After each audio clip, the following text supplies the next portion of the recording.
प्यारे बच्चों नमस्कार, मैं नीरज शर्मा आपके अपने परिवार रोजगार विद अंकित में सभी का हार्दिक स्वागत करता हूं। कैसे हैं मेरे प्यारे बच्चे? सभी को नमस्ते, सुप्रभात, बहुत बहुत सारा प्यार मेरे प्यारे बच्चों। तो उम्मीद करता हूं कि आप बहुत अच्छे होंगे, एकदम जबरदस्त होंगे और सभी प्यारे बच्चों ने अपनी इस तैयारी के लिए अपने आप को बहुत अच्छे से तैयार किया होगा, ठीक है। और मेरे प्यारे बच्चों बहुत ही अच्छे ढंग से, बहुत ही मन से और श्रद्धा से आपको ये पूरा पूरा बेटा बैच को पढ़ना है, पूरे मन से, है ना, एकदम शिद्दत के साथ। कोई भी ये मत सोचना, ये इस तरह से क्लास से मत जुड़ना कि यार ठीक है पढ़ लेते हैं नॉर्मल, है ना। ऐसा मन बिल्कुल नहीं रखना। मन में एकाग्रता आपकी रखनी है ना। सारी चीजों को मन के साथ एकदम बहुत अच्छे से अपने आप को कहते हैं ना एकदम सटीक रखते हुए तैयारी को शुरू करना है, ठीक है। एक एक शब्द को बहुत अच्छे से पढ़ना है। और जो मेरे प्यारे बच्चे सेल्फ बेटा अपने नोट्स बनाना चाहते हैं, बना लेना बहुत मन के साथ, ठीक है। तो आइए मेरे प्यारे बच्चों हम शुरू करते हैं। आज हमारी पहली क्लास है और मेरे प्यारे बच्चे पुलिस प्रशासनिक शब्द, है ना। इस बार लगभग मैं कहूं तो मेरे प्यारे बच्चों 10-10 क्वेश्चन हमारे उससे बने थे, है ना। लेकिन वो वे शब्द थे जो आपको व्यवहारिक याद होने चाहिए, ठीक है। तो हम उन सारे शब्दों को भी पढ़ेंगे और मेरे प्यारे बच्चों आंसर की आ जाएगी, उससे और ज्यादा कुछ चीजों को समझेंगे कि किस बेस पर कौन से शब्द और ज्यादा आए थे, है ना। तो आप लोगों को बेफिक्र होकर के पढ़ना है, बहुत अच्छे से मेरे साथ रहना है, ठीक है मेरे प्यारे बच्चों। हाँ, तन मन के साथ मेहनत करनी है, बिल्कुल ठीक है। आइए बच्चों तो बेटा हमारी क्लासों का टाइम क्या रहेगा, सबसे पहले आपको ये चीज पता होनी चाहिए, ठीक है। तो बेटा सबसे पहले देखो 9 बजे हिंदी की क्लास रहेगी आपकी, है ना। 9 बजे हिंदी की क्लास रहेगी मेरे प्यारे बच्चों। कितने बजे बेटा? 9 बजे आपके साथ मैं जुड़ूंगा रोज सुबह 9 बजे। फिर मेरे प्यारे बच्चे 9:15 से जो बच्चे इंग्लिश पढ़ना चाहते हैं वो विपिन सर के साथ जुड़ जाएंगे, है ना। जो बच्चे हिंदी पढ़ना चाहते हैं वो यहां पर रहेंगे, इस क्लास में मेरे साथ रहेंगे। लेकिन जो मेरे प्यारे बच्चे इंग्लिश पढ़ना चाहते हैं विपिन भाटी सर के साथ रहेंगे, ठीक है, ओके। फिर बात आती है बेटा गणित की। 10 बजे दीपक भाटी सर के साथ आप गणित पढ़ेंगे, ठीक है ना, बहुत अच्छी से। और मेरे प्यारे बच्चों 11 बजे आप लोगों को रीजनिंग की क्लास मिलेगी राहुल शर्मा सर की, ठीक है मेरे प्यारे बच्चों। फिर बेटा 11 बजे के बाद फिर आपकी क्लास होगी 3 बजे। बीच में आपको थोड़ा रेस्ट भी चाहिए, भी कंटिन्यू क्लास आप नहीं कर सकते। 3 क्लास आप सुबह कर सकते हैं लगातार, उसके बाद आप थोड़ा सा रेस्ट कीजिए, अन्य कोई अपना पानी वानी पी के अपने को थोड़ा सा मतलब और कुछ पढ़ाई कर लीजिए मन से थोड़ा, ताकि आपका दिमाग हैंग ना हो, है ना। नहीं तो रेगुलर तो आप परेशान हो जाएंगे, है ना बच्चों। तो बेटा फिर आपको ज्योग्राफी की क्लास मिलेगी आरुषि मैम की, ठीक है मेरे प्यारे बच्चों। फिर प्यारे बच्चे 4 बजे आपको साइंस की क्लास मिलेगी, 4 बजे। 3 बजे से आपकी क्लासेस शुरू हो जाएंगी, 3 से 4 होगी पहले आपकी ज्योग्राफी, इकोनॉमिक्स में ज्योग्राफी होगी पहले, है ना। फिर प्यारे बच्चों 4 बजे से आपकी साइंस होगी, ठीक है। फिर प्यारे बच्चों 5 बजे से आपकी पॉलिटी या हिस्ट्री में से आपको क्लास मिलेगी, पॉलिटी वाली, शायद पॉलिटी चलेगी पहले, जो भी वो आपको अजीत सर पढ़ाएंगे, है ना। और फिर मेरे प्यारे बच्चों जब ये सब क्लासें हो जाएंगी तो उसके बाद अभी आपको 6 ही क्लासें मिलेंगी। फिर उसके बाद आपकी स्टैटिक जीके की क्लास सोनवीर सर के माध्यम से स्टार्ट की जाएगी, ठीक है, ओके। अभी मात्र आपकी 6 क्लासें रोज चलेंगी, है ना बच्चों, मंडे टू फ्राइडे। और हो सकता है सैटरडे में यदि कोई भी अध्यापक ये सोचता है कि मैं बच्चों को कोई स्पेशल चीज पढ़ा दूं तो वो सैटरडे में अपनी क्लास लगा सकते हैं, वो स्वतंत्र है, ठीक है मेरे बच्चों। लेकिन सर ने आपको बताया था कि मंडे टू फ्राइडे आपकी क्लास रहने वाली है। आगे फिर पढ़ते हैं हम। तो मेरे प्यारे बच्चों इस बैच का नाम क्या है मेरे भाई? ये बैच है बेटा वीर बैच। क्या है मेरे भाई? वीर बैच। जिसका नाम ही वीर हो तो आप समझ सकते हैं, और आप वो बच्चे हैं जो देश के लिए हर तरह से कुर्बान होने को तैयार होते हैं। अपने मन से सोचकर रहते हैं कि बस देश के लिए जिएंगे, देश के लिए मरेंगे, जो भी है हमारे लिए तो देश के लिए है। और ऐसा सोचने के लिए हर इंसान के अंदर ताकत व बल नहीं होता। तो मेरे बच्चों वीर का मतलब जानते हैं क्या होता है? वीर का मतलब होता है बहादुर, साहसी, निडर, है ना, जो बिल्कुल डरपोक ना हो, एकदम योद्धा आदमी है यार। हर व्यक्ति के अंदर वो खून नहीं होता, लेकिन आप वो 100 लगभग 40-45 करोड़ जनसंख्या में से आप वो व्यक्ति हैं जो इस बात को सोचकर के इस तैयारी को करते हैं, है ना। हर किसी के अंदर वो जज्बा नहीं होता दोस्तों। तो मेरे बच्चों वीर बैच, जिसका प्राइस अभी आपको कितना देना है? मात्र 639 रुपए में आपको ये बैच मिलेगा। आज तारीख क्या है बेटा? 15, कल है 16 और 17। 17 तारीख की रात 11:59 मिनी 59 सेकेंड तक ये बैच आपको 639 रुपए में मिलेगा, जो 20% छूट के साथ होगा, ठीक है, जिस पर आपको 20% ऑफ मिलेगा मेरे प्यारे बच्चों। और याद रखना उसका कूपन कोड रहेगा GD20, GD20। लेकिन जैसे ही 18 तारीख के 12 बजेंगे और 12 बजकर मिनी सेकंड होगी ना एक, तुरंत ये बैच आपका, ये सारा चीज खत्म, तुरंत ये बैच हो जाएगा बेटा फिर आपका 799 रुपए का। ठीक है, तो मेरे प्यारे बच्चों ये छूट आपको जो मिलेगी वो मिलेगी बेटा 17 तारीख की रात 12 बजे से, जब 12 बजने में मिनी एक सेकंड की कमी रहेगी तब तक। अब आप लोग इसको 3 दिन यहां पर देख सकते हैं इतने पैसे में। ठीक है, अब एक क्वेश्चन और था कमेंट बॉक्स में, मैं देख रहा था कि भैया ऐप में ये क्लास हमारी कैसे आएगी। तो मेरे प्यारे बच्चों मैं आपको बता देना चाहता हूं, 3 दिन 15, 16, 17 जितने दिन डेमो चलेंगी इतने दिन ये क्लास आपकी यूट्यूब पर रहेगी बेटा। ठीक है, जैसे ही 3 दिन डेमो पूरा हो जाएगा 15, 16, 17 का, फिर उसके बाद जब 18 तारीख की सुबह का सूर्य आप देखेंगे 9 बजे मेरे साथ, तो मेरे प्यारे बच्चों ये क्लास आपको यूट्यूब पर नहीं मिलेगी, फिर ये क्लास आपकी ऐप पर शिफ्ट हो जाएगी। ठीक है, तो ये बात आप ध्यान रखना। अब बीच बीच में इस बात का कमेंट आप मत करना। ठीक है, तो मतलब 18 तारीख से ये क्लास आपकी ऐप में मिलेगी, फिर आपको यूट्यूब पर नहीं मिलने वाली। तो 3 दिन आपकी यूट्यूब पर चलेगी। ओके, बस।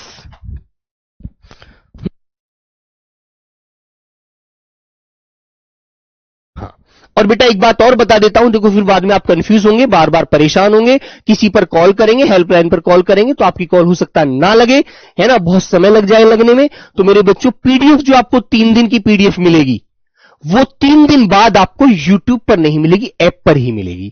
ठीक है, तो इसलिए 3 दिन आप परेशान बिल्कुल नहीं होंगे। ओके, मन लगाकर आपको पढ़ना है। ओके मेरे प्यारे बच्चों, चलिए बेटा तो बैच परचेज करने के लिए आपको बता देता हूं मेरे प्यारे बच्चों, इस तरह से आप ऐप डाउनलोड करेंगे रोजगार विद अंकित प्ले स्टोर से, उस पर आप क्लिक करेंगे, पेड कोर्स पर जाएंगे तो यहां पर आएगा रोजगार विद अंकित, ऐसे सारे चैनल के नाम खुलेंगे, जैसे RWS सिविल सर्विसेज, है ना, रोजगार विद अंकित, इस पर आप क्लिक करिएगा। और क्लिक करने के बाद बेटा पेड कोर्स आएगा, ऐसे क्लिक करेंगे तो आपका ये वाला कोर्स वीर बैच आपको नजर आएगा, जिसके लिए आप बाय नाउ पर क्लिक करते हैं।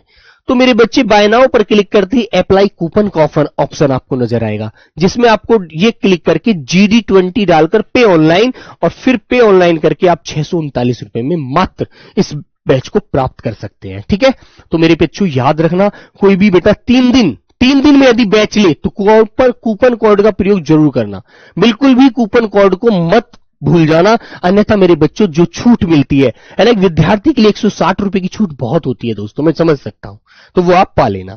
चलिए बेटा, तो मेरे प्यारे बच्चों फिर एक सबसे सुंदर इस बैच में आपको क्या चीज रहने वाली है आपके साथ, वीर बैच में मेरे प्यारे बच्चों, जो सर के माध्यम से घोषणा की गई थी आपके लिए कि मैं इस बैच में 10 ऐसे एपिसोड लगाऊंगा, 10 ऐसे सेशन लगाऊंगा जिसमें मैं बच्चों के साथ जुड़ूंगा। ठीक है, बच्चों की समस्याएं जानूंगा, बच्चों की जो दिल की अंतरात्मा की जो बातें हैं उनको सुनने के लिए मैं 10 सेशन रखूंगा इस बैच में, और 10 सेशन के माध्यम से मैं उनकी क्लासें लूंगा और उनसे पूछूंगा आपको क्या दिक्कत चल रही है, और उस दिक्कत का सारा सॉल्यूशन मैं अपनी 10 क्लासों के माध्यम से उन बच्चों के साथ हल करूंगा, उन बच्चों का। ठीक है, तो मेरे प्यारे बच्चों अंकित सर आपके साथ 10 क्लास रखेंगे इस बैच में, है ना, जो सफलता के 10 सूत्र होंगे, जो आपकी समस्याएं हुई सब आपके साथ सुनकर आपकी समस्याओं को दूर करने का माध्यम वो बनेंगे। ठीक है, आइएगा फिर मेरे प्यारे बच्चों पुनः बेटा क्लास का टाइम टेबल यही रहेगा, 9 बजे हिंदी, 9:15 बजे अंग्रेजी, 10 बजे गणित, 11 बजे रीजनिंग, 3 बजे ज्योग्राफी इकोनॉमिक्स चलेंगे, एक सब्जेक्ट जब आपका खत्म हो जाएगा दूसरा शुरू हो जाएगा। फिर ऐसे ही मेरे बच्चों साइंस का प्रोग्राम रहेगा 4 बजे से, ऐसे ही बेटा पॉलिटी और हिस्ट्री का प्रोग्राम रहेगा 5 बजे से। फिर मेरे प्यारे बच्चों इन सारे टॉपिकों खत्म होने के बाद फिर स्टैटिक जी के लेकर आएंगे आपके लिए स्पेशल सोनवीर मलिक सर। ठीक है, आइए मेरे बच्चों अब बेटा वीर बैच में हम चलते हैं आगे, और इस में आपको क्या क्या मिलने वाला है वो आप जानते ही हैं। लाइव क्लास आपको मिलेगी, है ना, लाइव क्लास आपको मिलेगी मेरे बच्चे, डाउट ग्रुप आपको मिलेगा, क्लास नोट्स पीडीएफ आपको मिलेंगी, या तो आप अपने हाथ से बना लेना, नहीं तो आपको आप ही में से आपका भाई देगा। ठीक है, चलो आइए बच्चा, तो बेटा एक बात आप अच्छे से समझ लीजिए, इसमें हम टॉपिक क्या थे हमारे, इस टॉपिक के ऊपर बहुत ज्यादा इस बार हम परेशान हुए हैं, चर्चा आपने देखी होगी कि मेरे भाई जो हमने पढ़ा उन चीजों से कुछ चीजें अलग मिली हमें, है ना, कुछ चीजें अलग मिली। तो मेरे बच्चे अब तक के इतिहास में मैं कहूं तो 2011-10 के इतिहास से आप जानते चले आ रहे हैं, 2025 तक का इतिहास एसएससी जीडी का जो रहा है ना दोस्त, वो ये सारे टॉपिक रहे हैं, है ना। इससे पहले तो आपको ये पता है केवल शब्दावली पूछी जाती थी, लेकिन इससे पीछे फिर बेटा 23, 24, 25 वाले पेपर में कुछ संज्ञा, सर्वनाम, लिंग, वचन, विशेषण, कारक, इनसे भी ऐड करा गया, टॉपिक जोड़े गए, है ना।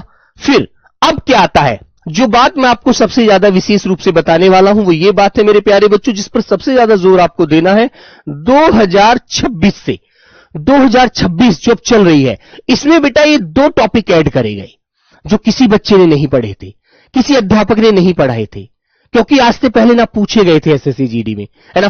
पुलिस प्रशासनिक और पत्राचार, जिससे लगभग 8-10 क्वेश्चन हर शिफ्ट में थे। पुलिस प्रशासनिक पत्राचार से 8-10 क्वेश्चन दोनों टॉपिकों से कम 8 से 10 क्वेश्चन मिले, ठीक है। फिर 1-2 विलोम डाल दिया, 2 वर्तनी डाल दी, 2-4 वाक्य शुद्धि डाल दी, 1-2 15 क्वेश्चन पूरे कर गए। 5 क्वेश्चन का गद्यांश इन्होंने दिया, 5 क्वेश्चन का गद्यांश इन्होंने दिया, ठीक है। तो मेरे प्यारे बच्चों, ये हमारे 20 क्वेश्चन हिंदी में बने एसएससी जीडी में। तो अब हमें सबसे ज्यादा जो फोकस करना है, पढ़ना तो सब कुछ है, लेकिन ये टॉपिक भी बहुत अच्छे से रिवाइज कर लेना, हो सकता है कल को भी आगे हमारी परीक्षा में ये हमको मिल जाए, है ना। तो हम छोड़कर कुछ नहीं चलेंगे, बहुत अच्छे से सारी चीजों को पढ़ते चलेंगे, ठीक है मेरे भाई, ओके। आइए बच्चों, तो क्वेश्चन कैसे थे, कैसे क्वेश्चन पूछा था, देखो मैं आपको वो तो बाद में बताऊंगा, पहले आपको शब्द बताता हूं। कुछ क्वेश्चन पढ़ते हैं हम, कुछ शब्द पढ़ते हैं, कैसे कैसे शब्द थे उसमें। आइए मेरे बच्चों, देखो बेटा, पहला शब्द जैसे उसमें मैंने हिंदी में भी लिखवाया आपके लिए, क्योंकि कुछ बच्चे अंग्रेजी जब आज तक पढ़ी नहीं, अंग्रेजी से इंटरेस्ट नहीं रखा, तो अंग्रेजी के शब्द हम क्यों याद रखते, लेकिन हमें अब पढ़ने पड़ेंगे, अब हमारी मजबूरी है, ठीक है। हाँ ओके मेरे प्यारे बच्चों। हाँ तो बेटा, जैसे पहला शब्द है एब्डक्शन। एब्डक्शन, अब एब्डक्शन होता क्या है, हमने आज तक पढ़ा ही नहीं, जिसका हिंदी अर्थ होता है बेटा अपहरण। अपहरण जानते हैं, छल जो होता है ना। मान ली अपहरण जानते हैं आप क्या होता है, जैसे कि तुमने देखा है कि कोई बड़े बड़े मालदार लोग होते हैं, बड़े बड़े पैसे वाले हैं, उनका बच्चा उठा लिया बदमाशों ने, है ना। क्योंकि ये शब्द आपके बेटा, आप जब जीडी में आपके कांस्टेबल की जॉब करेंगे ना, तो आपके लिए इन चीजों का ज्ञान होना बहुत जरूरी है। तो किसी का बच्चा उठा लिया, अपहरण कर लिया उसका, है ना, और उसके बदले तुमने देखा है कि फिरौती मांगेंगे तब छोड़ते हैं, फिरौती पैसा लेंगे तब छोड़ेंगे, है ना बच्चों। ऐसे कुछ गुंडे लोग करते हैं, लेकिन आज के समाज में बहुत सारी चीजें टेक्निक है, तो ऐसा अब नहीं है, लेकिन फिर भी कुछ है। तो बेटा इसका मतलब होता अपहरण। अपहरण कैसे करना, छल से। छल किसे कहते हैं, धोखा देकर, है ना। तुम्हें अपने मीठी मीठी बातों में फंसा लिया, तुम उसकी बातों में आ गए, और मेरे प्यारे बच्चे तुमको छल से किसी ऐसी जगह ले गए, तुम्हारा अपहरण कर लिया, तुम्हें अपने एक जगह स्थान पर ले जाकर बंद कर दिया। तो जिसको मेरे बच्चे क्या बोलते हैं, एब्डक्शन कहा जाता है, जिसका मतलब अपहरण होता है। क्या होता है मेरे भाई, क्या होता है बेटा उसका अर्थ, अपहरण। याद रखेंगे, एब्डक्शन का अर्थ क्या होता है, अपहरण। याद रखोगे ना। हाँ, इसी तरह से ये शब्द आपको ध्यान रखने हैं, ओके मेरे बच्चे। हाँ आगे बेटा दूसरा शब्द इन्होंने दे दिया कि ये बताइएगा अबेटमेंट क्या होता है। अबेटमेंट का हिंदी अर्थ बताइए। क्वेश्चन दे दिया और उसके 4 अर्थ नीचे दे दिए। अबेटमेंट का अर्थ बता दो हिंदी में क्या होता है।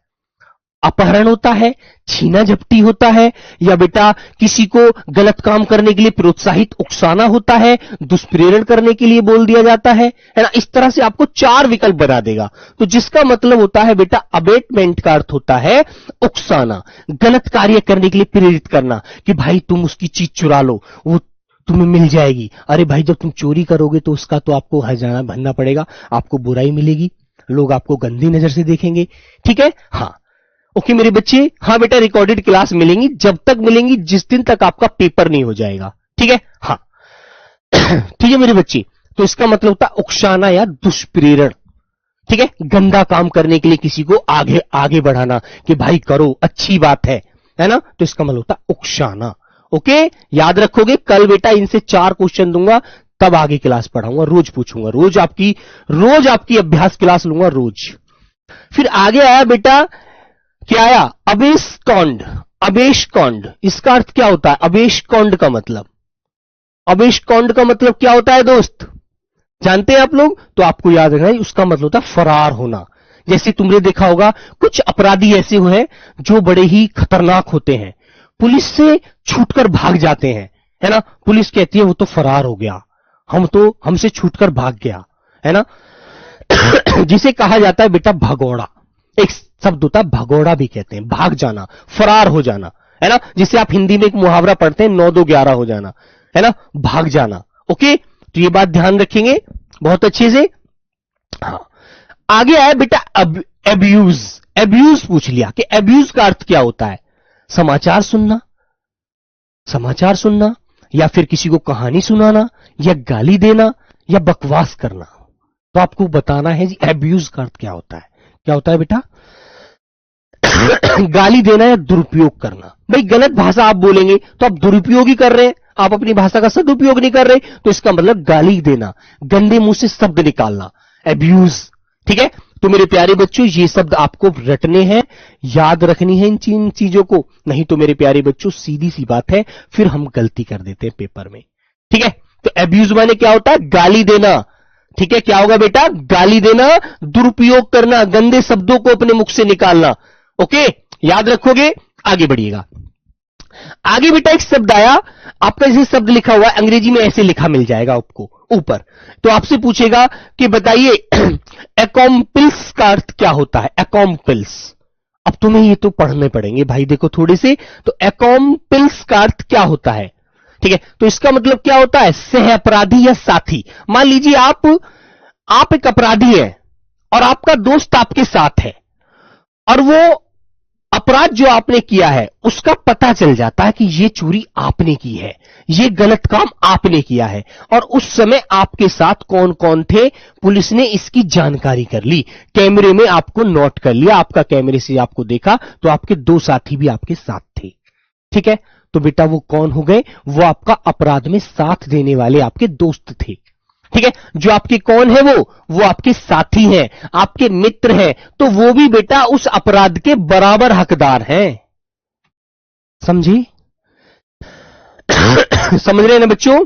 तो वो आपके अपराध के बराबर सहभागीदार हैं, उन्होंने भी अपराध आपके बराबर ही किया है। यदि आप अपने दोस्त के साथ चले जाते हैं, आपका दोस्त कोई अपराधी प्रवृत्ति का है, गंदे काम करता है, तो आप उसके साथ हैं, तो आप भी कौन हो जाएंगे?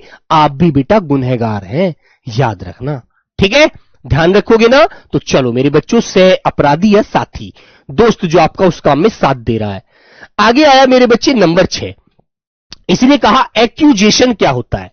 एक्यूजेशन का हिंदी अर्थ बताइए। हिंदी में अर्थ पूछेगा, अंग्रेजी में नहीं पूछेगा तुमसे, कभी चुप परेशान रहो आप, है ना। आपसे हिंदी अर्थ पूछेगा वो, ये आपको पढ़ने हैं। एक्यूजेशन क्या होता है ना, तो आपको बताना है जी एक्यूजेशन क्या होता है।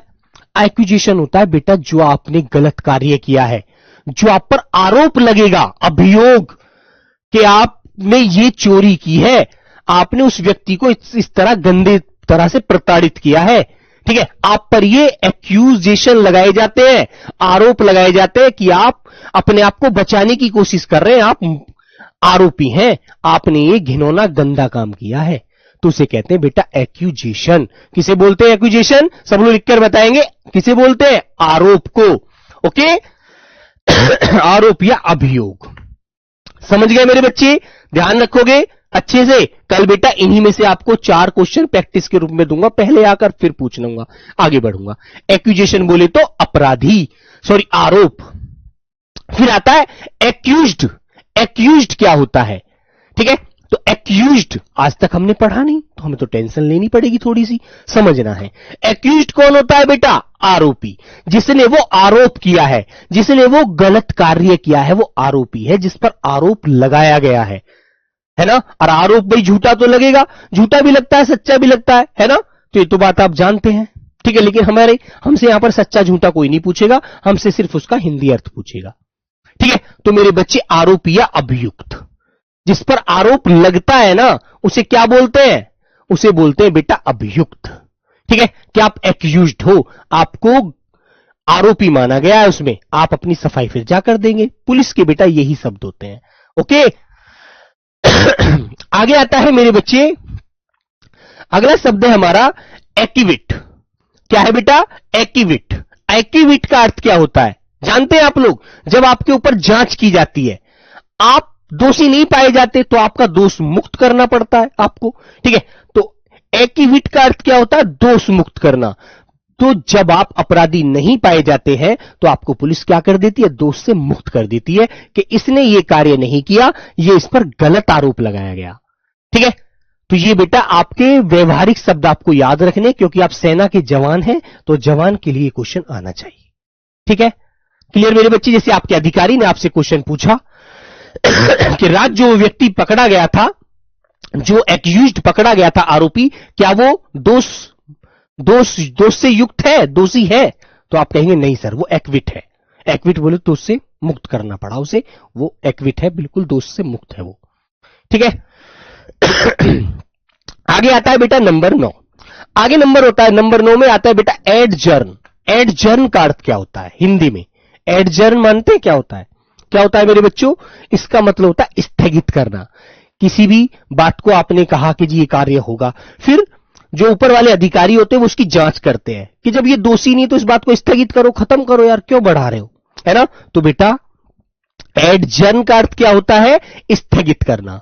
तो ये वोकैब आपको याद करनी है रोज, और ये याद कैसे होगी? ये डेली मेरे साथ ऐसे ही प्रैक्टिस करने से होगी, ठीक है भाई। आगे आता है बेटा एडल्टरी। एडल्टरी किसे कहते हैं? कोई बच्चा बताएगा? आपने अब से पहले बहुत बार सुना होगा ये तो यार एडल्ट आदमी है ना, सुना होगा। व्यवहारिक शब्द होते हैं बहुत ज्यादा, नॉर्मल हमारे समाज में बोले जाते हैं, बोलते हैं ना कि यार ये तो एडल्ट आदमी है, एडल्ट। और यहां पर दिया है एडल्टरी। एडल्टरी का मतलब क्या होता है बेटा? व्यभिचार। अब तुम कहोगे भैया ये तो हिंदी का बड़ा कठिन शब्द है, व्यभिचार क्या होता है ना। मन में आएगा क्योंकि पढ़ा नहीं है अब से पहले। व्यभिचार उस व्यक्ति को कहते हैं मेरे बच्चे, मैं कहूं तो उस मतलब आचार विचार को कहते हैं जो व्यक्ति विवाहित है, शादीशुदा है ना, और वो शादीशुदा होने के बावजूद किसी गैर स्त्री से रिलेशन रखता है ना, रिलेशन रखता है उसके साथ, मतलब उसका आना जाना है, उसके साथ बैठना है, उसके साथ वो लिविंग में भी रहता है, वो हर तरह से उससे संबंध है उसकी, है ना। तो एडल्ट्री व्यक्ति कहलाता है, ठीक है मेरे बच्चों। तो बेटा ये होता है व्यभिचार, तुम्हारा व्यभिचार करना मतलब गलत कार्य करना, एक शादीशुदा होने के बावजूद भी किसी गैर महिला से संबंध रखना। हाँ, कुछ भी बेटा, देसी शब्द तो बहुत सारे हैं, आप जानते हैं, सब व्यवहारिक है आप, है ना। हाँ, फिर मेरे प्यारे बच्चों अगला शब्द आता है नंबर 11। हमने कहा एफिडेविट। एफिडेविट ये तो शब्द सबने सुना है भाई, ये तो शब्द सबने सुना है कि हमारे यार फॉर्म में त्रुटि हो गई थी, एक ही जगह ई लग गया, तो हम एक एफिडेविट बनवा के ले जाएंगे, है ना। कहां से? अपनी तहसील से, अपनी कचहरी से, अपनी जो भी हमारे यहां कानूनी स्थान है वहां से उसे नोटरी करा लेंगे वकील साहब से, और उसको अपने कागजों में लगा लेंगे जो डॉक्यूमेंट वेरिफिकेशन होगा। क्यों? क्योंकि ये जी मिस्टेक जो हुई है ना, एक ही जगह जो ई बना है, ये क्लरिकल मिस्टेक है, ये क्लरिकल मिस्टेक हो गई, अन्यथा मेरी मार्कशीट में मेरे नाम में ए ही है, ये गलती से ई लग गया। तो एफिडेविट का मतलब होता है बेटा शपथ पत्र, जिसे हल्फनामा कहते हैं। क्या बोलते हैं जिसे? हल्फनामा। एसएससी जीडी 2026 में पूछा गया शब्द है बेटा ये, ठीक है। जैसे ही आंसर की आ जाएगी मैं उसके क्वेश्चन, सारे क्वेश्चन आपको सारे क्वेश्चन कराऊंगा कि कैसे क्वेश्चन पूछे गए थे, ओके। हाँ, तो बिल्कुल आप परेशान बिल्कुल नहीं होंगे, ठीक है। ठीक है दोस्तों, तो ये आपको अच्छे से याद रखना है। तो बेटा मैंने आपसे पूछा कि बेटा एडजर्न क्या होता है? एडजर्न होता है सर स्थगित करना। एडल्ट्री क्या होता है? एडल्ट्री होता है सर व्यभिचार, ठीक है। ओके मेरे बच्चों, हाँ, इस तरह से आपको याद रखना है। तो अच्छे से समझ में आई बात? तो ये शब्दों का आपको अच्छे से ध्यान रखना है, मनन करके जाना है पेपर में, है ना। हाँ, आगे बढ़ते हैं। आगे आता है बेटा एलियास। एलियास का अर्थ क्या होता है हिंदी में? एलियास। एलियास जानते हैं आप? जैसे एलियास का मतलब होता है उपनाम या उर्फ लगा देते हैं। जैसे कि तुम्हारा नाम मान लीजिए राहुल है, तुम्हारा नाम राहुल है और तुम्हारा डॉक्यूमेंट में तो नाम राहुल है, सब तुम्हें राहुल के नाम से जानते हैं, जो आपका डॉक्यूमेंट नाम है ना, जो आपकी नेम प्लेट लगी वो राहुल के नाम से, लेकिन गांव में तुम्हें किसी और नाम से जानते हैं, ठीक है। तो आप अपने नाम के पीछे जब अपने हाथ से कोई लेटर लिखोगे तो उसमें क्या लिखोगे? राहुल उर्फ गुड्डू, राहुल उर्फ गुड्डू। गुड्डू क्या लिखोगे? क्योंकि तुम्हारे गांव में तुम्हें दूसरे नाम से जानते हैं। ठीक है मेरे बच्चों, तो एलियास का मतलब क्या होता है? उपनाम या उर्फ। ठीक है, जैसे गांधी जी को क्या बोला जाता था, जानते हैं आप लोग? गांधी जी को हम एक नॉर्मल नाम से भी जान जाते हैं। हमने यदि बोल दिया महात्मा बताइए किसे कहते हैं, तो आप कहेंगे गांधी जी को कहते हैं, है ना? तो ऐसे ही मेरे बच्चों हर व्यक्ति के मतलब कि कागजी नाम कुछ होता है और बेटा गांव में उसे अन्य नाम से जानते, परिवार में किसी और नाम से जानते। तो वह दोनों नामों को यदि लिखता है, पहले वो नाम लिखेगा जो उसका कागजों में नाम है, जो उसका डॉक्यूमेंट में नाम है। ठीक है, और फिर मेरे प्यारे बच्चे वो ऑब्लिक करके, उफ्र करके या उपनाम करके अपना दूसरा नाम लिख दे, जिस नाम से उसे लोकल उसके गांव में, क्षेत्र में सब लोग जानते हैं। ठीक है, ओके मेरे बच्चों, याद रखना। बापूजी भी कहते हैं बेटा, महात्मा भी कहते हैं, इस तरह से हम पहचान लेते हैं एकदम, है ना? याद है, जैसे हमने कहा कि बताइए सुभाष चंद्र बोस जी को किस नाम से जानते हैं, और कोई नाम उनका, कि सर जी नेताजी कह दो, नेताजी से पहचान लेंगे हम तो, है ना? मैंने कहा यार पंडित जी के नाम से किसे जाना जाता है, सर जी पंडित जी के नाम से जवाहरलाल नेहरू को जान जाते हैं एकदम। तो ये बेटा उपनाम के रूप ही हम इस तरह से समझ लेते हैं। ठीक है, वेरी गुड। आगे आता है बेटा एलीबाई। एलीबाई का अर्थ क्या होता है? एलीबाई, एलीबाई का अर्थ होता है बेटा अन्यत्र उपस्थिति का साक्ष्य। अन्यत्र उपस्थिति का साक्ष्य।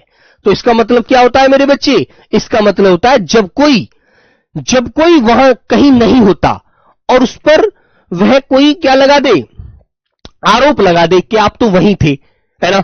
तो वहां पर क्या है? एलीबाई। आप मुझे गलत ठहरा रहे हैं, आप गलत समझ रहे हैं, आप मेरी अन्यत्र उपस्थिति दर्ज कर रहे हैं, उसका साक्ष्य दे रहे हैं, मैं वहां पर था ही नहीं, मैं तो उस समय दिल्ली, आपने कह रहे दिल्ली, मैं तो उस समय मुंबई था, मैं तो था ही नहीं दिल्ली में। और कोई व्यक्ति तुम पर जबरदस्ती कह रहा है कि नहीं तुम तो दिल्ली में ही थे। अरे भैया, तुम मुझको बेफालतू में अन्यत्र उपस्थिति का साक्ष्य दे रहे हो, दिल्ली में था, मैं नहीं था, मैं तो उस समय कहां था? मुंबई था। तो एलीबाई माने होता है मेरे बच्चों अन्यत्र उपस्थिति का साक्ष्य, जहां मैं था ही नहीं वहां के लिए बताना कि आप वहां थे, मैं वहां था ही नहीं, है ना? याद रखेंगे मेरे बच्चों अच्छे से। आगे आया बेटा एलिमोनी। एलिमोनी क्या होता है? एलिमोनी माने क्या होता है मेरे भाई, जानते हैं आप लोग? एलिमोनी माने होता है निर्वाह निधि। निर्वाह निधि किसे बोलते हैं बेटा? जिसका मतलब होता है गुजारा भत्ता। मान लीजिए आप एक बहुत ज्यादा निर्धन व्यक्ति है ना?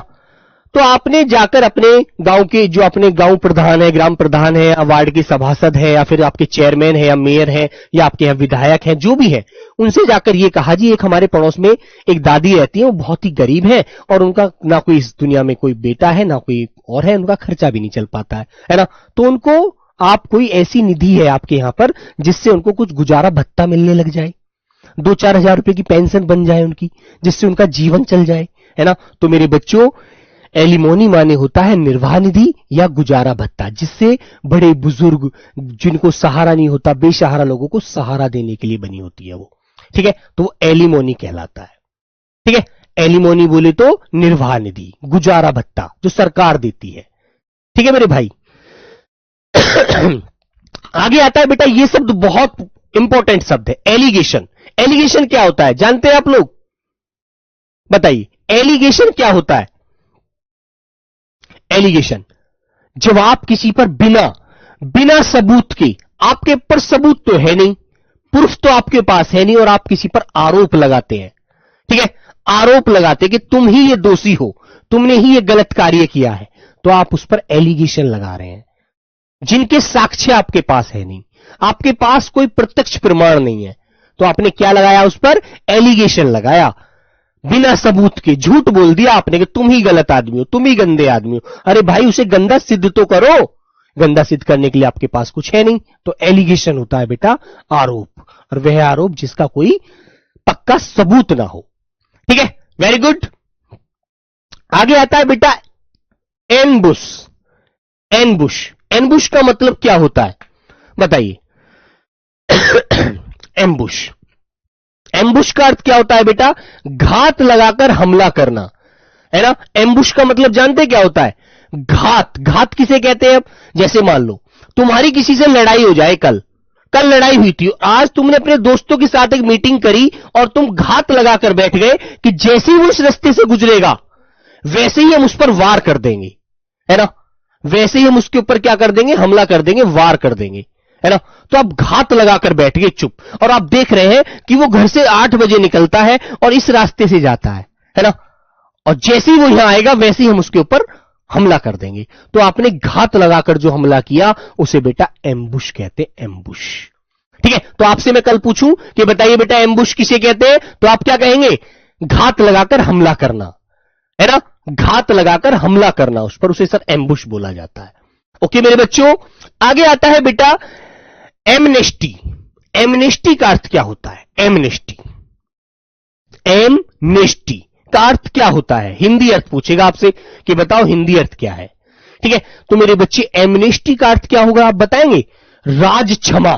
जो राज क्षमा होती है उसे कहते हैं बेटा आम माफी, है ना, जो आपको पूरी तरह से एक सामान्य रूप से माफ कर दिया जाए कि आपने गलती तो करी है, आप घात लगाकर आपने उस व्यक्ति पर हाथ छोड़ा, उसके साथ मारपीट करी, लेकिन एमनेस्टी शब्द से फिर आपको यह कहा जाएगा कि आपको माफ किया जाता है।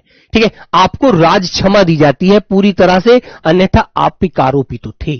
ठीक है, तो मेरे भाई एमनेस्टी का मतलब होता है राज क्षमा। ठीक है, आम माफी, सामान्य रूप से माफ कर देना। ओके, याद रखेंगे इन शब्दों को, अच्छे से रिवीजन करना बेटा, बहुत अच्छे से। आगे आता है बेटा एम्यूनिशन। एम्यूनिशन, एम्यूनिशन का मतलब क्या होता है बताओ। एम्यूनिशन, जब तुम जानते हो जब आप भर्ती हो जाओगे तो आपको बेटा मान लीजिए बॉर्डर पर आपकी जॉब लगी तो आपको असला, बारूद, है ना, गोला, सब कुछ दिया जाएगा, एम्यूनिशन दिया जाएगा ताकि आप अपने पास रखें, दुश्मन आप पर हमला करे तो आप जवाबी कार्रवाई कर सकें, है ना। तो बेटा एम्यूनिशन माने होता है गोला बारूद। क्या होता है मेरे प्यारे बच्चे, गोला बारूद, जो आपके पास भी रहेगा। आपको ट्रेनिंग में सारी चीजें सिखाई जाएंगी, आपको कैसे अस्त्र चलाना है, कैसे शस्त्र चलाना है, सारी चीजें आपको मिलेंगी। ओके, ठीक है मेरे बच्चे, तो बेटा एम्यूनिशन माने होता है गोला बारूद। आगे आता है मेरे बच्चे अपील। अपील किसे कहते हैं, बहुत सुंदर शब्द होता है। अपील क्या होता है मेरे भाई, मान लीजिए आपको मेरे प्यारे बच्चे कहीं कोई दोषी बताता है और आपको उस जगह दोषी ठहरा दिया जाता है, तो आप यदि निर्दोष हैं, आप यदि सच्चे देशभक्त हैं और सच्चे अपने आप को निर्दोष मान चुके कि मैं निर्दोष हूं, मेरे को कोई गलत ठहरा ही नहीं सकता, मैं गलत करता ही नहीं हूं, आज तक मैंने कोई गलत कार्य नहीं किया किसी के साथ, है ना, मुझे दो व्यक्ति गलत ठहरा रहे हैं, तो आपको वहां मान लीजिए गलत ठहरा दिया जाता है। और फिर आपके पास एक ऑप्शन होता है कि आपसे इस बेंच, इस न्यायालय से ऊपर आपको एक जगह ऐसी और मिलती है जहां पर आप अपना पक्ष रख सकते हैं और आपको निर्दोष करार दिया जा सकता है। तो आप यहां से ऊपर जाएंगे और जाकर अपने साक्ष्यों को प्रस्तुत करेंगे उनके सामने, है ना, कि सर आप मेरी सारी चीजों की जानकारी कीजिए, मेरे पीछे का वेरिफिकेशन कीजिए, मैं कैसा व्यवहार है मेरा किससे झगड़ा था, किससे नहीं था, और आप उसमें क्या करेंगे, अपील करेंगे, है ना। अपील का मतलब होता है मेरे बच्चों पुनर्याचिका। पुनर्याचिका बोले तो पुनः अपनी बातों को रखेंगे और वहां पर आपकी पुनः सुनवाई की जाएगी। यदि आप गलत होंगे तो आपको गलत करार दिया जाएगा पुनः, यदि आप सही होंगे तो आपको सही करार दिया जाएगा कि आप गलत नहीं है, आप कोई भी आपके ऊपर यदि जो आरोप लगा है वो बिल्कुल गलत है, आपने ऐसा कोई कार्य किया ही नहीं था। तो अपील माने होता है अपने निचले स्तर से ऊपर वाले स्तर पर जाकर अपनी क्या करना बेटा, सुनवाई के लिए जाना, है ना। समझते हैं ना भाई, एक अधिकारी ने तुम्हें गलत ठहरा दिया तो उससे ऊपर अधिकारी भी तो है, मान लीजिए आपके जो कमांडर है उसने आपको गलत ठहरा दिया, है ना, तो आप अपने डीआईजी के पास जाएंगे कि साहब मैंने ऐसे कोई गलत कार्य नहीं किया लेकिन मेरे कमांडर साहब मुझे गलत ठहरा रहे हैं, इस चीज में मुझे गलत दोषी करार दे रहे हैं, तो वो हो सकता है आपको गलत होने से बचा दें कि नहीं आप गलत नहीं है, मैं उनसे बात करूंगा और आप जाइएगा। तो आप अपील करके ऊपर गए। फिर आगे आता है बेटा एप्रीहेंड। एप्रीहेंड किसे कहते हैं, एप्रीहेंड का अर्थ क्या होता है मेरे बच्चों, है ना। एक तो होता है अरेस्ट करना, अरेस्ट माने गिरफ्तार करना, है ना, जानते हैं ना, अरेस्ट कर लिया भाई, रात उसको हमारी सेना के अधिकारियों ने या सेना के सैनिकों ने अरेस्ट कर लिया, वो एक आतंकवादी था, है ना भाई। आतंक पुलिस भी जैसे अरेस्ट करती है ऐसे आप भी तो अरेस्ट किया करोगे, है ना, आपको भी तो पावर मिलेगी, आप भी एक अर्धसैनिक बल के मजबूत जवान बनोगे दोस्तों। तो मेरे बच्चों एप्रीहेंड माने होता है गिरफ्तार करना या पकड़ना, है ना, कोई आपकी सीमा में आ जाए कूद के और आप वहां पर ड्यूटी दे रहे हैं, 4 जवान आप वहां तैनात हैं और आपको पता है पाकिस्तानी है और ये आतंकवादी है और हमको ये हानि पहुंचा सकता है, तो आप उसे क्या करेंगे, पकड़ लेंगे कि नहीं, भागेगा तो कहीं गोली मार देंगे, यदि नहीं रुक जाओ, नहीं तो कहोगे, नहीं कहोगे, तो ये तो ड्यूटी आपकी होगी। तो एप्रीहेंड माने होता है बेटा गिरफ्तार करना या पकड़ना, ठीक है, वेरी गुड। और अरेस्ट करना, पुलिस की भाषा में अरेस्ट करना भी हम गिरफ्तारी होता है, डिटेन माने भी गिरफ्तारी होता है दोस्तों, ठीक है, वेरी गुड। और लेकिन डिटेन क्या होता है, जैसे कि आप अपने ऑफिस में हैं, तो आप गलत किसी कार्य की योजना बना रहे हैं, तो पुलिस वाले आएंगे, उन्हें पता लग जाएगा कि आप कोई गलत कार्य की योजना बना रहे थे, तो आपको वो कहेंगे कि आप वहां पहुंच ना पाए उस जगह, तो आपको उसी ऑफिस में डिटेन कर देंगे, आप यहीं रहिएगा, यहीं खाना खाओ, यहीं पानी पियो, आप इससे बाहर नहीं जाओगे, हम तुमको नहीं छोड़ेंगे जब तक वो चीज वहां पर शांत नहीं हो जाएगी। ओके मेरे बच्चों, ठीक है, तो याद रखिएगा। आगे आता है बेटा आब्री टेंशन।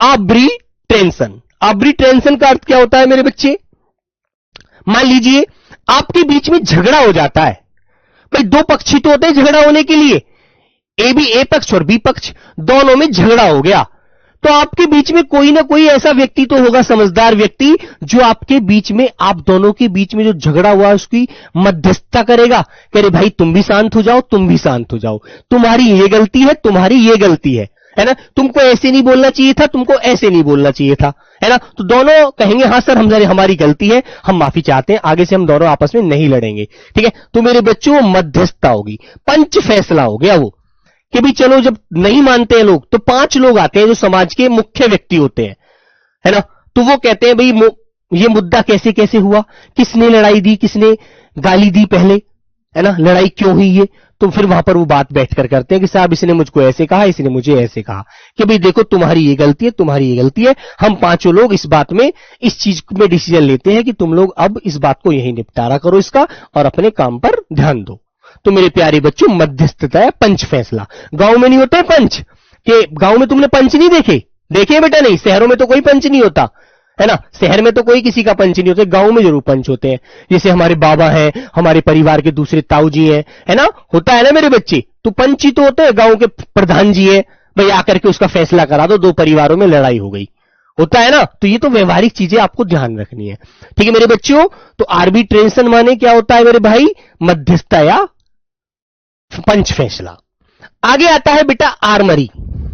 आर्मरी किसे बोलते हैं, है ना, आर्मरी का मतलब क्या होता है, जहां पर तुम्हारे शस्त्र रखे होते हैं, है ना, शस्त्रागार, शस्त्र माने जो हथियार होते हैं बेटा, जैसे बंदूक है, राइफल है, पिस्टल है ना, जब आप भर्ती हो जाओगे तो आपको बहुत सारे हथियार देखने को मिलेंगे सेना में, है ना, और वो हथियार एक ऐसी जगह होती है हमारे यहां, हमारे ऑफिस में, जैसे कि हमारी छावनी है, जहां पर वो हथियार रखे जाते हैं, जमा किए जाते हैं, है ना। आपकी ड्यूटी मान लीजिए सुबह को 8 बजे से दोपहर के 2 बजे तक आपकी ड्यूटी रहती है, तो आपको असला के साथ ड्यूटी देनी होती है, तो आप जो भी आपका अधिकारी होता है, कर्मचारी होता है, जो असला आपको इशू करता है कि ये नंबर असला, ये नाम का व्यक्ति इस नंबर का कांस्टेबल लेकर गया, तो तुम्हें वह असला कहां से मिलेगा, शस्त्रागार से ही मिलेगा, और फिर अपनी ड्यूटी खत्म होने के बाद वो असला आपको शस्त्रागार में जमा करना पड़ेगा कि लीजिए, और आप उसे जमा करने की रिपोर्टिंग वहां अपने नाम से दर्ज करेंगे, और क्या करेंगे मेरे बच्चों,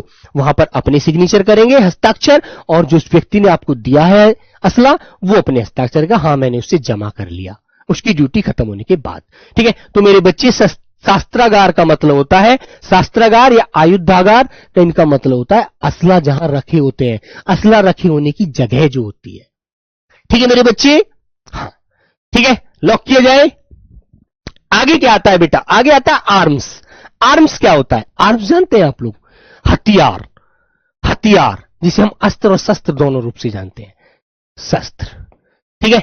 अब अस्त्र और शस्त्र में तो अंतर आप जानते हैं नहीं जानते हैं, हथियार 2 प्रकार के होते हैं बेटा, एक तो हथियार वो होता है कि उठाया पत्थर और फेंक कर मार दिया, एक तो वो भी हथियार है, लेकिन वो क्या है, अस्त्र है वो, है ना, जो हाथ में नहीं होता, ए माने नहीं, है ना, बिना हाथ के चला रहे हैं, फेंक कर मार दिया हाथ से उठाकर, वो अस्त्र हो गया। लेकिन जो हाथ में पकड़कर चलाते हैं, जिसे जैसे रिवॉल्वर, पिस्टल, राइफल आप चलाते हैं, तो हाथ से पकड़कर चलाते हो ना, हाथ में रहती है आपके, और उससे जो बुलेट होती है उसकी गोली निकल जाती है ना, तो हाथ से पकड़कर आप चलाएंगे तो वो शस्त्र कहलाता है, शस्त्र से माने 7, किसके अस्त्र, हाथ के, हाथ के साथ पकड़ कर चलाया जा रहा है तो वो शस्त्र है। इन चीजों को याद रखो। एसएससी जीडी में बेटा हर बार ये क्वेश्चन आता है ना। इस बार शायद इन्होंने नहीं दिया, लेकिन पीछे का कोई भी एग्जाम उठाइए आप, इतिहास गवाह है मेरे बच्चों, हर बार ये क्वेश्चन बनता है। अस्त्र और शस्त्र जरूर पूछा जाता है। ठीक है, बंदूक क्या है? एसएससी जीडी में आया हुआ क्वेश्चन है जी, बंदूक शस्त्र है, शस्त्र है। लेकिन कुछ हमारे ऐसे बड़े बड़े आयोग हैं वो कहते हैं जी बंदूक अस्त्र है। वो इसलिए कहते हैं ताकि जी गोली तो निकल ही जाती है, लेकिन एसएससी जो आयोग है वो बेटा शस्त्र मानता है, इसलिए आप शस्त्र याद रखिएगा। ठीक है मेरे बच्चे, हाँ ओके भाई, तो ये बात आपको ध्यान रहेगी। आगे बढ़ते हैं। जैसे बेटा देखो अरेस्ट, अभी मैंने पीछे पढ़ाया था ये शब्द, यहां पर देखो आपको मैंने पढ़ाया था मेरे बच्चों, यहां पर ये पढ़ाया था मैंने एप्रीहेंड। एप्रीहेंड माने गिरफ्तार करना, और देखो फिर इससे जुड़ा हुआ शब्द आया है अरेस्ट। अरेस्ट माने भी क्या होता है? गिरफ्तार करना। अब तुमसे क्वेश्चन कैसे आ जाएगा? सिंपल क्वेश्चन आ गया। ठीक है, एक क्वेश्चन आ गया कि ये बताओ अरेस्ट का हिंदी अर्थ क्या होता है। नॉर्मल क्वेश्चन ऐसे दे दिया उसने, देखो बेटा क्वेश्चन आ गया अरेस्ट का हिंदी अर्थ बताओ। उसने ऐसे हिंदी में लिखकर इंग्लिश को, अरेस्ट का हिंदी अर्थ बताओ, हिंदी अर्थ बताओ, ऐसे क्वेश्चन दे दिया। ऐसे दिया है बेटा, इस बार मैं सारे क्वेश्चन दिखाऊंगा जीडी की, जरा एक बार आपको आंसर किया जाने दो। ऐसे अरेस्ट का हिंदी अर्थ बताओ। ठीक है, ऐसे बेटा क्वेश्चन आए हैं, हिंदी अर्थ बताओ, क्वेश्चन मार्क दे दिया। 4 ऑप्शन दे देगा। ए शादी में जाना, शादी में जाना, अरे भैया अरेस्ट का मतलब शादी में जाना। बी मेरे बच्चे आनंद करना, ये आनंद, आनंद। सी आंसर दे दिया मेरे बच्चों, गिरफ्तार करना।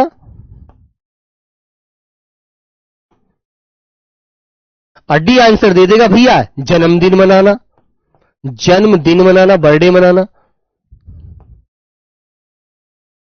अब आपसे पूछ लेगा कि इसका मुझे उचित अर्थ बताइए, तो नॉर्मल आपको पता होना चाहिए यार अरेस्ट का मतलब तो यार क्या होता है। अरेस्ट माने या एप्रीहेंड माने होता है गिरफ्तार करना, पकड़ना, है ना।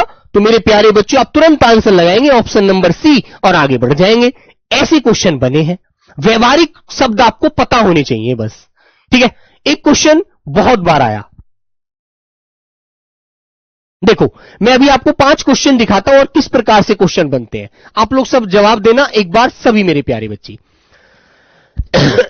1 मिनट रुकेंगे बेटा, सभी बच्चे जवाब देना। देखो मैं आपको क्वेश्चन दिखाता हूं, ऐसे क्वेश्चन बनते हैं नॉर्मल। हाँ चलो, जैसे पहला क्वेश्चन आ गया मेरे बच्चों इस प्रकार, किसी व्यक्ति को कब तक निर्दोष माना जाता है। अब आपसे क्वेश्चन का जवाब आपको देना है, प्रशासनिक शब्द है, आपसे नॉर्मल पूछ लिया, किसी व्यक्ति को कब तक निर्दोष माना जाता है। गिरफ्तारी तक, आरोप पत्र दाखिल होने तक, न्यायालय द्वारा दोष सिद्ध न होने तक, दोष सिद्ध होने तक, पुलिस पूछताछ तक। कब तक दोषी नहीं मान सकते उसे, कब तक हम निर्दोष मानते हैं उसे, बताइए। जब तक उसको न्यायालय दोष सिद्ध ना कर दे उसका, है ना, कि हां आप सच में आपने ये जुर्म किया है, आप आरोपी हैं, है ना, आपको अरेस्ट करके जेल में डाला जाएगा, तब तक मेरे बच्चे आप निर्दोष हैं, तब तक आप निर्दोष हैं। ठीक है, ठीक है मेरे बच्चों, ऐसा नहीं है आप पर पुलिस ने, आप पर किसी ने आरोप लगा दिया, पुलिस आपको पकड़ कर ले गई और आप उसमें आरोपी हो गए, नहीं। अरे तो भाई दुनिया है, समाज है, आरोप सब लगाते हैं, पर हमको गलत कौन ठहराएगा? न्यायालय बैठा हुआ, न्यायपालिका बैठी है। ठीक है, अगला क्वेश्चन मेरे प्यारे बच्चे, पुलिस द्वारा गिरफ्तार आरोपी को सामान्यतः कितने घंटे के भीतर मजिस्ट्रेट के समक्ष प्रस्तुत किया जाना चाहिए। यह पुलिस को बेटा नियम में, मतलब विधि का विधान है, नियम पता होने चाहिए कि इतने समय के अंदर हम आरोपी को, यदि हमने कोई गिरफ्तार किया है व्यक्ति, तो उसे हम थाने में नहीं रख सकते, पुलिस चौकी में नहीं रख सकते, उसे हमें किसमें, न्यायालय में पेश करना पड़ेगा ले जाकर। तो कितना समय, 12 घंटे, 24 घंटे, 48 घंटे, 72 घंटे। तो पुलिस को केवल अथॉरिटी जो होती है वो 24 घंटे की होती है। 24 घंटे तक पुलिस मतलब 23 घंटे तक अपने पास रख सकती है, 24वें घंटे वो उसे ले जाकर वह लगभग पेश करना ही पड़ेगा आरोपी को। ठीक है, तो 24 घंटे क्या पुलिस का अधिकार है बस अपने पास रखने का, 24 घंटे के बाद ही रख सकती। ठीक है, ऐसे क्वेश्चन आपको याद रखने हैं। क्वेश्चन आया एसएससी जीडी में बेटा, आया हुआ क्वेश्चन है, दीजिए, है ना, आ जाने दो बेटे, एक बार आंसर की को दिखाता हूं आपको सारी चीजें। एफआईआर दर्ज करने का दायित्व किसका है?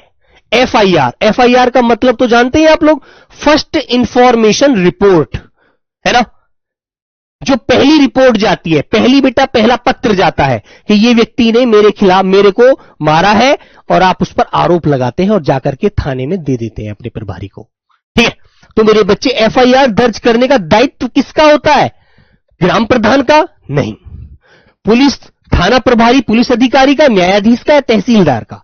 तहसीलदार का मतलब बेटा जमीन झगड़ों से होता है, ना कि पुलिस प्रशासन के किसी कार्य से, लड़ाई झगड़े से, है ना। इसमें जो आते हैं ना मेरे भाई, वो दीवानी मामले आते हैं, दीवानी के मामले, है ना।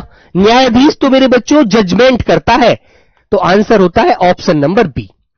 पुलिस का जो अधिकारी होता है, एसएचओ हो सकता है, इन्वेस्टिगेशन ऑफिसर आईओ हो सकता है ना, सब इंस्पेक्टर हो सकता है, उनको अधिकार होता है, वो उस चीज पर जांच पर कार्य करते हैं, उनका दायित्व होता है आपकी एफआईआर दर्ज करने का। ठीक है, अगला क्वेश्चन, एफआईआर का मुख्य उद्देश्य क्या है?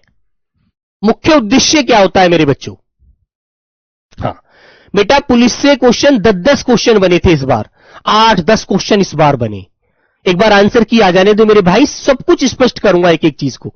एफआईआर का मुख्य उद्देश्य क्या होता है? जांच प्रारंभ करना, सजा देना, जमानत देना, मुकदमा समाप्त कर देना। तो जब तुम्हारे खिलाफ कोई एफआईआर कर देता है, तो एक पुलिस का अधिकारी आपके घर, आपके पड़ोस में आकर आपकी जानकारी लेता है कि यह व्यक्ति कैसा है, आरोपी है कि नहीं सर, वो उस पर झूठे आरोप लगाए जा रहे हैं, है ना।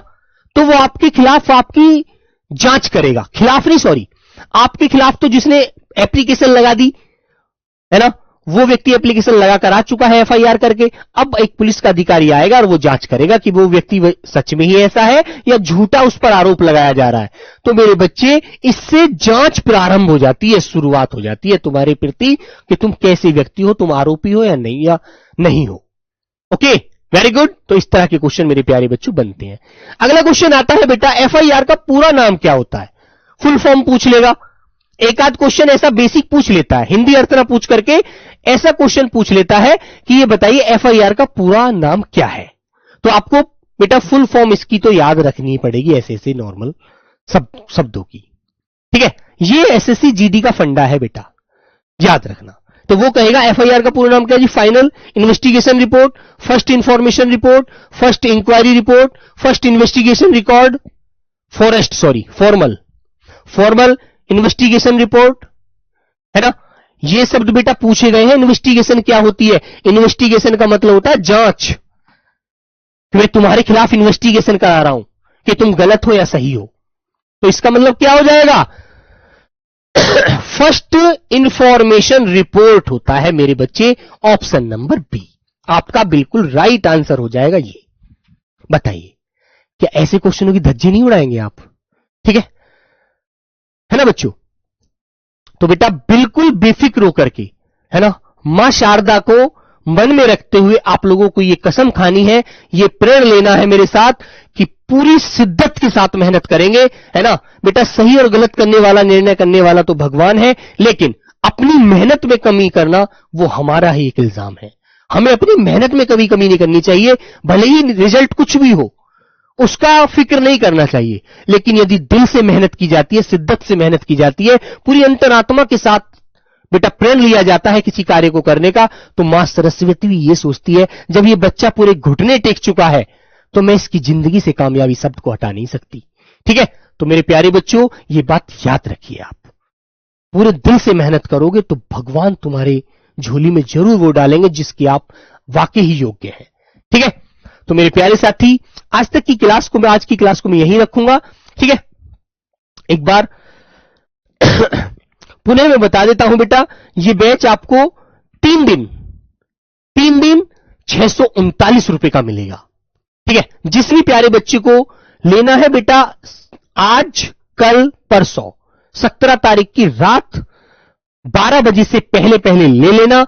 ये आपको 160 रुपए की जो छूट है मेरे बच्चों लगभग वो यहीं पर मिल जाएगी। ओके, हाँ, ये क्लास बेटा रिकॉर्ड रहेंगी आपके पास तब तक रहेंगी जिस दिन तक आपका पेपर नहीं हो जाएगा, अंतिम पेपर।